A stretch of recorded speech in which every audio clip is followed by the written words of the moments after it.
సుమన్ టీవీలో మీ business promotions కోసం ఈ కింది నెంబర్ను సంప్రదించగలరు. నమస్తే, వెల్కమ్ టు సుమన్ టీవీ. నేను విష్ణు. ప్రస్తుతంతో పాటు సీనియర్ మార్కెట్ అనలిస్ట్ జీవి సత్యనారాయణ గారు ఉన్నారు. వారితో మాట్లాడదాం. సార్ నమస్తే. సార్ నమస్తే. సార్ సత్యనారాయణ గారు, ఇప్పుడు స్టాక్ మార్కెట్లో opening bell morning 9 o'clock opening bell ఉంటుంది, క్లోజింగ్ బెల్ 3:34 వరకు క్లోజింగ్ బెల్ అనుకుంటే, అవును, ఈ 9 to 4 అసలు మార్కెట్లో ఎటువంటి యాక్టివిటీస్ అండ్ ఎటువంటి ఈవెంట్స్ జరుగుతాయి, ఈ ట్రేడింగ్కి సంబంధించి, ఇన్వెస్ట్మెంట్స్కి సంబంధించి ఓవరాల్గా ఉదయం 9 గంటల నుంచి సాయంత్రం 4 గంటల వరకు? ఓకే, ఇది మంచి కంటెంటు. అయితే ఇది ఎప్పటికీ ఉపయోగపడేటటువంటిది లెర్నర్స్కి, బిగినర్స్కి ఈ కాన్సెప్ట్. అయితే అందరికీ తెలిసింది ఏంటిది అంటే 9:15 ఓపెన్ అవుతుంది, 3:30 మార్కెట్ క్లోజ్ అవుతుంది అనుకుంటారు. ఓకే, 9:15 రియల్ స్టార్ట్ అయింది, 3:30కి మామూలు క్లోజ్ అయింది. కానీ 9 to 4 మధ్యలో ఏం జరుగుతుంది? 9 o'clockకి ఏదైతే ప్రీ మార్కెట్ ఓపెన్ అంటారు, ప్రీ మార్కెట్, ప్రీ అంటే ముందుగా ఓపెన్ అయ్యేదాన్ని. ఈ ప్రీ మార్కెట్ ఓపెన్ అయినప్పుడు 9కి ఎవరైతే వింటురో పెన్ను నోట్బుక్ దగ్గర పెట్టుకోండి, అబ్జర్వ్ చేయండి, ఫాలో అవ్వండి. సక్సెస్ రేటు దీనికి చాలా ఉంటుంది. ఎలా అనేదానికి 9 o'clock bsindia.com వెబ్సైట్ ఓపెన్ చేయాలి, లేకపోతే nsindia.com వెబ్సైట్ ఓపెన్ చేయాలి, లేదు మనీ కంట్రోల్ వెబ్సైట్ ఓపెన్ చేయాలి, money.rediff.com వెబ్సైట్ ఓపెన్ చేయాలి. bsindia.comలో టాప్ 30 ఉంటాయి లిస్టు. 9 o'clock ప్రీ ఓపెన్ మార్కెట్లో ఏవైతే గెయినర్స్ అంటే పాజిటివ్లో ఓపెన్ అయినాయో అవి ఆ రోజు గెయినర్స్, ఏవైతే లూజర్స్ పడ్డాయి ఉన్నాయో అవి ఆ రోజు లూజర్స్. అయితే డైలీ ఎవరైతే షేర్ మార్కెట్ మీద కొంత గెయిన్ నాలెడ్జ్ చేసిన తర్వాత, ఎక్స్పీరియన్స్ వచ్చినాక 9 o'clock ఇంట్రాడే చేసే వాళ్ళకి, ఇది పర్టికులర్గా చెప్తున్నాం, ఇంట్రాడే వాళ్ళకు బాగా హెల్ప్ అవుతుంది, ఇంట్రాడే వాళ్ళకే ఉపయోగపడుతుంది. ఇంట్రాడే చేసే వాళ్ళు ఏమేమి జాగ్రత్తలు తీసుకోవాలి, ఏ స్క్రిప్ట్లో ఎంటర్ అవ్వాలి, ఏది ఎగ్జిట్ అవ్వాలి, ఏ స్క్రిప్ట్ వాల్యూ ఉంది, ఏ స్క్రిప్ట్లో మూమెంట్ ఉంది అని చెప్పేదంతా ఇప్పుడే. ఏది 9 o'clock bsindia.com ఓపెన్ చేయాలి. 9 o'clock ఏదైతే ప్రీ ఓపెన్ మార్కెట్లో ఏవైతే టాప్ గెయినర్స్ ఉన్నాయో చూసుకుంటే, మనము 9 to 9:15 మధ్యలో, అంటే 9:05కో 9:06కో 9:07కో మనం ఆర్డర్ పెట్టచ్చు. ఏది ఆ కంపెనీనే. ఏదైతే రెండు రకాలు ఇంట్రాడే చేసేవాళ్ళు, ఆశావాదులు, నిరాశావాదులు. ఆశావాదులు కొనుక్కున్న తర్వాత పెరిగితే అమ్మేవాళ్ళు ఆశావాదులు. కొంతమంది ఏంది, బాగా పెరిగింది షార్ట్ కొట్టి తగ్గిన తర్వాత మళ్ళీ బై చేసేవాళ్ళు నిరాశావాదులు. ఈ ఆశావాదులు ఏంటిది, ఎప్పుడు తగ్గినా కానీ మళ్ళీ పెరుగుద్దిలే అని కొనుక్కునే వాళ్ళు ఆశావాదులు. నిరాశావాదులు ఎంతన్నా పెరగని, ఏమన్నా పెరగని, అది పడుతుందిరా బాయ్ అని వాడు షార్ట్వే కొడుతుంటాడు. మీరు ఏమైనా చేయండి, ఎలా అయినా చేయండి, రెండు ఉంటాయి అక్కడ. ఏది బయింగ్ ఆపర్చునిటీ ఉంటుంది, సెల్లింగ్ ఆపర్చునిటీ ఉంటుంది ఇంట్రాడేలోనే. ఈ ప్రీ మార్కెట్ ఓపెన్ ఏదైతే ఉందో 9:05కో 9 ఆర్డర్ పెడితే అది ఉంటుంది. కానీ 9:15కి మార్కెట్ ఓపెన్ అవ్వగానే మీరు పెట్టిన బై ఆర్డర్ ఏదైతే ఉందో ఆ బై ఆర్డర్ కనుక మ్యాచ్ అయితే ఆ ప్రైస్ ఎగ్జిక్యూట్ అవుతుంది. సపోజ్ సెల్లింగ్ ఆర్డర్ కానీ బయింగ్ ఆర్డర్ కానీ, మీరు బయింగ్ ఆర్డర్ పెట్టారు, ఆ ఆర్డర్ ధర పెడితే ఆ మ్యాచ్ అయినప్పుడు ఆ ధర వచ్చింది అనుకోండి, 9:15కి మీరు కొంటుంది. వెమ్మటే 9:15కి మీరు కొన్నది అని అంటే 9:15 అప్పుడే మీరు చూసుకోవచ్చు నీకు వచ్చింది, మళ్ళీ వెమ్మటే చేంజ్ కూడా అయిపోద్ది ధర. అంటే మీకు ఆర్డర్ ఎగ్జిక్యూట్ అయింది అంటే ఆ ప్రైస్ ఎంత ఉందో మీరు చూసుకొని వితిన్ మినిట్స్లో నువ్వు కూడా ఎగ్జిట్ అవ్వచ్చు, సెకండ్స్లో. ఏది 1000, 1500, 2000 ప్రాఫిట్ వచ్చిందా, 9:15, 9:16, 9:17, 9:18 క్లోజ్ చేసుకోవచ్చు, బై ఆర్ సెల్. ఇది 9:15. ఇక ఇది ప్రీ మార్కెట్ ఓపెన్ అంటారు. ఇక మళ్ళీ ప్రీ మార్కెట్ అయిపోయినాక మళ్ళీ మార్కెట్ రన్ అవుతుంటుంది. ఇక ఏది 9:15 to 3:30 వరకు. ఈ 9:15కి ఓపెన్ అయింది ఒక వర్షన్. ఎలా అంటే పెరుగుతుందా తగ్గుతుందా అని చెప్పేది moneycontrol.comలోకి వెళ్ళాలి, గ్లోబల్ మార్కెట్స్ చెక్ చేయాలి. గ్లోబల్ మార్కెట్స్, ఈ గ్లోబల్ మార్కెట్స్ సపోజ్ ఇవాళ వెన్స్డే, ట్యూస్డే నైట్ అమెరికా మార్కెట్లు, గ్లోబల్ మార్కెట్స్ పాజిటివ్లో క్లోజ్ అయినాయి అనుకోండి. ఏషియన్ మార్కెట్లు early morning, China, Japan, Hong Kong, తైవాను, ఇవన్నీ మనకంటే ముందు తెల్లారుతాయి.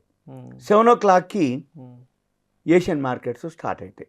నైట్ అమెరికా మార్కెట్లు ఏ రోజైతే మనం చూస్తున్నామో ఆ రోజు ముందు రోజు ఈరోజు బుధవారం, మంగళవారం రాత్రి అమెరికా మార్కెట్ ప్లస్లో క్లోజ్ అయినాయి.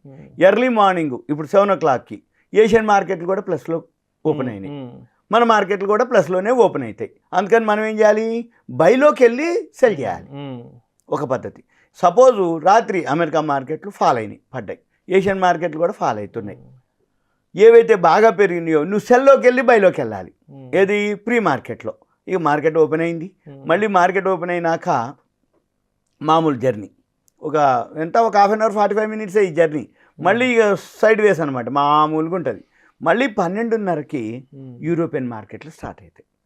సపోజు యూరోపియన్ మార్కెట్లు స్టార్ట్ కాగానే అవి కనుక పాజిటివ్లో ఓపెన్ అయ్యి మంది కూడా పాజిటివ్లో రన్ అవుతుంది, అది పాజిటివ్లోనే ఓపెన్ అయింది అనుకోండి, మన మార్కెట్ స్ట్రాంగ్గా క్లోజ్ అవుతుంది. మళ్ళీ 2:30కి ఈరోజు రాత్రికి అమెరికా మార్కెట్లు ఎలా ఉండబోతాయి అనే దాని మీద మళ్ళీ క్లోజ్ అవుతుంది. ఈ 3 ఈవెంట్లు అనమాట. అంటే డైలీ 9:15 to 3:30 అంటే నియర్లీ 6 hours 15 minutes. 9 to 4 వేసుకుంటే 7 hours జర్నీ. ఈ 7 hours జర్నీలో 3 స్టేజీలు: ఓపెనింగ్, ఆఫ్టర్నూన్, క్లోజింగ్. ఈ మార్నింగ్ ఇంట్రాడే చేసే వాళ్ళంతా వాళ్ళు తెలుసుకోవాలి, తెలిసి ఉంటాయి వాళ్ళు, కానీ మిస్టేక్స్ ఎక్కడో చేస్తారు, పైసలు పోతాయి, ఆ తర్వాత సంగతి. ముందైతే అవి తెలుసుకొనే చేయాలి ఇంట్రాడే చేసేవాళ్ళు. Morning, afternoon, closing. మార్నింగ్ అయిన తర్వాత బాగా లాభం వస్తుంది అట్లే ఉంటే మధ్యాహ్నానికి అది ఏదైనా జరిగి ఆ లాభం అంతా కూడా అయిపోతుంది. లేదులే ముందే ఎగ్జిట్ అయిపోయింది అనుకో, మధ్యాహ్నం కనుక బాగా పెరిగి రికవరీ అయితే అది ఇంకా ఎక్కువ కూడా పెరగవచ్చు. ఇవన్నీ ఎక్స్పీరియన్స్ వాళ్ళందరికీ, అవన్నీ గమనించాలి, అవి చూడాలి. ఇక తర్వాత నెక్స్ట్ వచ్చి ఈ ఏదైతే ప్రీ మార్కెట్ అయిపోయిన తర్వాత మామూలు రన్నింగ్ మార్కెట్, ఈ ప్రీ మార్కెట్ ఆపర్చునిటీస్ ఏంటిదంటే అవకాశాలే. ఆ న్యూస్ని చూడాలి, అమెరికా మార్కెట్లు, ఏషియన్ మార్కెట్లు అవి చూడాలి. ఇక వీటి అయిపోయినాక 3:30 అయిపోయింది. 3:30 అయిపోయిన పోస్ట్ మార్కెట్ ఉంటుంది. ఇక పోస్ట్ మార్టం మాదిరే 3:30 అయిపోయినాక. పోస్ట్ మార్టం అంటే ఏంది, అయిపోయిన తర్వాత చెప్పేది. ఇది కూడా అంతే. అయితే మరి పోస్ట్ మార్కెట్ కూడా ఆఫర్లు ఉంటాయి మనకి. ఎలా? ఉదయం నుంచి చాలామంది బీటీఎస్టీలు చేస్తారు, బై టుడే సెల్ టుమారో. వీళ్ళకి బాగా హెల్ప్ అవుతుంది ఇది పోస్ట్ మార్కెట్ ఆర్డర్స్.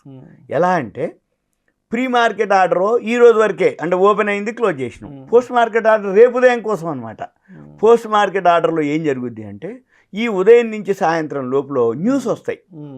ఆ న్యూస్ ఎలా చూడాలి అంటే ఎకనామిక్ టైమ్స్ అని, business line, business standard, financial express, mint అని, ఇవన్నీ షేర్ మార్కెట్కి సంబంధించినటువంటి న్యూస్ ఉంటాయి. ఇక మనం ఏం చేయాలి, ఆ వెబ్సైట్లోకి వెళ్ళాలి. మనీ కంట్రోల్, ఆ సిఎన్బిసి, టీవీ 18, టీవీలు, ఛానల్స్ అన్నీ అబ్జర్వ్ చేసి 3:30 వరకు ఒక నోట్స్ రాసుకోవాలి. ఈ 3:30 వరకు నోట్స్ రాసుకుంటే ఏవైతే గుడ్ న్యూస్లు ఉంటాయో ఆ గుడ్ న్యూస్లు అన్నీ కూడా అవి టీవీలో, ఛానల్స్లో, వెబ్సైట్లోనే ఉంటాయి. పేపర్లో కానీ మామూలు వాళ్ళకి ఇంకా తెలియదు, కానీ ఆ షేర్లో మూమెంట్ ఉంటుంది. ఇక మనం ఏం చేయాలి, ఉదయం నుంచి 3 వరకు 3:30 వరకు అబ్జర్వ్ చేసి ఆ షేర్ల లిస్ట్ పెట్టుకొని పోస్ట్ మార్కెట్ ఆర్డర్, అది ఏ గ్రూప్ షేర్స్ వరకే పరిమితం, బయ్యింగ్ వరకే పరిమితం. ఈ పోస్ట్ మార్కెట్ ఆర్డర్లో మనం ఏం చేయాలి, బై చేయాలి. ఆ షేర్లని బై చేస్తే బీటీఎస్టీ కిందికి వస్తాయి. ఎప్పుడైనా కానీ సెల్ చేస్తే సేమ్ డే క్లోజ్ చేయాలి. ఎఫ్ఎండ్ఓలో సెల్ చేయొచ్చు, బై చేయొచ్చు, కానీ ఈక్విటీలో మాత్రము బీటీఎస్టీ చేస్తే రేపు ఉదయానికి పనిచేస్తుంది. అంటే 3:30 తర్వాత పోస్ట్ మార్కెట్ ఆర్డర్లో కనుక మనం పెడితే అది కనుక నీకు వస్తే రేపొద్దున్న అది గ్యాప్ అప్ తోటి ఓపెన్ అవుతుంది. మీకు ఏదైనా డౌట్ ఉంటే మీరేం చేయాలి, ఉదయం నుంచి సాయంత్రం వరకు అబ్జర్వ్ చేసి 3:30కి పోస్ట్ మార్కెట్ ఆర్డర్లో చిన్న క్వాంటిటీ కొనండి, ఎక్కువ కొనక్కర్లే. ఒక షేర్ బాగుంది, పాజిటివ్ న్యూస్ వచ్చింది, ఒక 2 షేర్లు కొను, 3 షేర్లు కొను, ఒక 5 షేర్లు కొను, ఒక షేరే కొను, నీకు ట్రయల్ కోసం. రేపొద్దున ఆ న్యూస్ తోటి ఆ స్క్రిప్ట్లో మూమెంట్ ఉందా లేదా అనేది మీకు అర్థమైపోయింది. ఎప్పుడైతే మూమెంట్ ఉంది అని నీకు అర్థమైందో, తెలిసిందనుకో, ఏం చేయొద్దు 3:30 దాకా. 3 తర్వాత హోంవర్క్ చేయాలి, ఏమేమి న్యూస్ ఉన్నాయో చూసుకోవాలి. 3:30కి పోస్ట్ మార్కెట్ ఆర్డర్ పెట్టుకోవాలి. ఈ పోస్ట్ మార్కెట్ రావాలని లేదు, రాకూడదని లేదు, రావచ్చు, రాకపోవచ్చు, వస్తాయి. కాకపోతే మీరు ట్రై చేయడంలోనే ఉంది. అయితే మనం ఆ స్క్రిప్ట్ని సెలెక్ట్ చేయడంలోనే మెయిన్. స్క్రిప్ట్ని కనుక సెలెక్ట్ చేస్తే పోస్ట్ మార్కెట్ ఆర్డర్లో ఆర్డర్ పెట్టుకోవచ్చు. లేదు 3:20కో 25కి అయితే అవైలబుల్ ఉంటాయి. అప్పుడైతే ₹1 ఎక్కువ తక్కువ దొరికిపోతాయి. ఇటువంటి వాటికి వెబ్సైట్లు ఉన్నాయి, ఛానల్స్ ఉన్నాయి, టెలిగ్రామ్లో ఉన్నాయి, చాలా అంటే పేపర్లు అనుకోండి, మ్యాగజైన్స్ అవన్నీ అప్డేట్ అవుతున్నాయి. ఇవన్నీ నోటిఫికేషన్లు వస్తాయి సెల్లోనే. అయితే అదొక వే. ఎవరైతే ఉన్నారో పెన్ను నోట్బుక్ దగ్గర పెట్టుకోవాలి, నోట్స్ రాయాలి, చూసుకోవాలి, అబ్జర్వ్ చేయాలి, కొంత మాత్రం హోంవర్క్ చేయాలి. చేస్తే ఇది పోస్ట్ మార్కెట్ ఆర్డర్స్. ఇక తర్వాత అసలు ఈ post market mechanism, pre market mechanism ఏం జరుగుతుందో కూడా అబ్జర్వ్ చేయాలి. అంటే ఏంది, ఉదయం పూట ఓపెన్ అయ్యే టైంలో ఏ షేర్లు ఉన్నాయి, దానికి ఏదో ఒక న్యూస్ ఉంటుంది. పెరగడానికైనా ఒక న్యూస్ ఉంటుంది, పట్టడానికైనా ఒక న్యూస్ ఉంటుంది. అది మనము అబ్జర్వ్ చేయగలగాలి. అంటే ఆ పేపర్లు అనుకోండి, న్యూస్ అనుకోండి, అవి మనము ఫాలో అవ్వాలి. ఇక తర్వాత ఇట్లా అలవాటు పడితే, అంటే స్ట్రాటజీకి పోస్ట్ మార్కెట్ కానీ ప్రీ మార్కెట్ కానీ అలవాటు పడ్డాడు అనుకోండి, ఏదైనా సరే, ఎవరైనా సరే, బిజినెస్ అంటే ఏంది, కిరాణా కొట్టు కానీ, హోటల్ కానీ, లేకపోతే రియల్ ఎస్టేట్ బిజినెస్ కానీ, షేర్ మార్కెట్లో కానీ, ఒక ఎంప్లాయీ కానీ, ఏమిటయ్యా అంటే ఇన్కమే. మీరు ఇన్కము మన షేర్ మార్కెట్లో నెంబర్ ఆఫ్ మెథడ్స్, అంటే ఇంట్రాడే చేస్తావా, F&O చేస్తావా, కమోడిటీస్ చేస్తావా, కరెన్సీ చేస్తావా, ఇన్వెస్ట్మెంట్ చేస్తావా, ఏం చేసినా ఇన్కమ్ కోసమే. ఆ ఇన్కంలో సోర్సు అంటే మీ నాలెడ్జ్ ఎంత అనుకో, నీ హోంవర్క్ ఎంత అనుకో, మిమ్మల్ని మీరు తీసుకునే రిస్క్ అనుకోండి, మీ కెపాసిటీ అనుకోండి, మీ క్యాపిటల్ అనుకోండి, మీ యొక్క ఏదైతే ఇంట్రెస్ట్ అనుకోండి, మీ యొక్క నాలెడ్జ్ అనుకోండి, మీరు పెట్టే ఎఫర్ట్స్ అనుకోండి, మీరు వీటన్నిటి మీద బేస్ చేసుకొని ప్రాఫిట్ కానీ లాస్ కానీ ఇవన్నీ జరుగుతాయి. అయితే మనం జనరల్గా ఏది ఉన్నా కానీ ఈ మార్కెట్ని గమనించాలి. మార్కెట్తో పాటు న్యూస్ని ఫాలో అవ్వాలి, పొలిటికల్ ఫాలో అవ్వాలి, ఫండమెంటల్ టెక్నికల్స్ ఫాలో అవ్వాలి, వీటితో పాటు న్యూస్ ఫాలో అవ్వాలి. వీటితో పాటు చేసి ఉదయం నుంచి సాయంత్రం లోపల చేస్తే ఒక జాబ్ మాదిరి చేసుకుంటే వాళ్ళకి మంచి ఇన్కమ్ ఉంటుంది. అయితే మళ్ళీ ఎనాలిసిస్ కూడా చేయాలి. ఎనాలిసిస్ అంటే ఏంది, ఎందుకు పెరుగుతుంది అనేది ఎంతో కొంత మనకి బేసిక్ ఐడియా ఉండాలి. న్యూస్ ఇంపాక్ట్ అసలు ఏమేమి కరెక్ట్, అవి గమనించాలి. రెండోది ఏంది, ఒకవేళ దానికి ఏమైనా ఆర్డర్స్ వచ్చిందా, ఫండమెంటల్గా ఉందా లేదా, లేకపోతే ఆ సెక్టార్ బాగుందా లేదా, గవర్నమెంట్ పాలసీస్ ఏమన్నా ఉన్నాయా లేవా, లేకపోతే రాబోయే ఇప్పుడు ఇన్కమ్ ట్యాక్స్ రిఫండ్ వస్తుందంటే ఒక మాదిరి ఉంటుంది, జిఎస్టీ పెనాల్టీ వేసిందంటే ఒక మాదిరి ఉంటుంది. అంటే ఎప్పుడో సంవత్సరానికి నువ్వు ఇన్ని వేల కోట్లు కట్టాలి అని జిఎస్టీ పెనాల్టీ వస్తుంది. ఆ మధ్య ఒక గేమింగ్ స్టాక్ అనగానే పడింది, పడుతూనే ఉంటుంది అది. అదొకటి. ఇక రెండోది ఏంటిది, వీటన్నిటితో పాటుగా అంటే కొత్త ఆర్డర్స్ రావటం అనేది ఉంటాయి అనుకో, గుడ్ న్యూస్. జిఎస్టీ లాంటి పెనాల్టీ లాంటి బ్యాడ్ న్యూస్లు, లేకపోతే మెర్జ్ అయిపోతుందనో, లేకపోతే బైబ్యాక్ చేస్తుందనో, లేకపోతే క్యూఐపీ చేస్తుందనో, లేకపోతే ల్యాండ్ అమ్ముతుందనో, ఇట్లా ఏవేవో న్యూస్ వస్తుంటాయి. అది అవేర్నెస్ అనమాట. అవి కనుక మనం ఫాలో అయితే మంచి ఇన్కమ్ గెయిన్ చేయొచ్చు. Thank you sir, thank you so much. Okay, Suman TV ప్రజలకి అవేర్నెస్, ఎడ్యుకేషన్ ఇదంతా ఇంట్రాడే చేసే వాళ్ళకి, బిగినర్స్కి, లెర్నర్స్కి నేర్చుకోవడం కోసం. ప్రేక్షకుల విజ్ఞప్తి, ఈ వీడియోలో ప్రస్తావించబడిన అంశాలు కేవలం ప్రేక్షకులకు ఒక అవగాహన కొరకు, ఇన్ఫర్మేషన్ కొరకు, ఎడ్యుకేషన్ పర్పస్ కొరకు మాత్రమే వీటి గురించి ప్రస్తావించడం అనేది. ఇవి మా రికమెండేషన్స్ అయితే కాదు. పెట్టుబడులు పెట్టే ముందు మీ పర్సనల్ ఫినాన్స్ ప్రొఫెషనల్ని సంప్రదించి మాత్రమే తుది నిర్ణయం తీసుకోగలరని మా మనవి.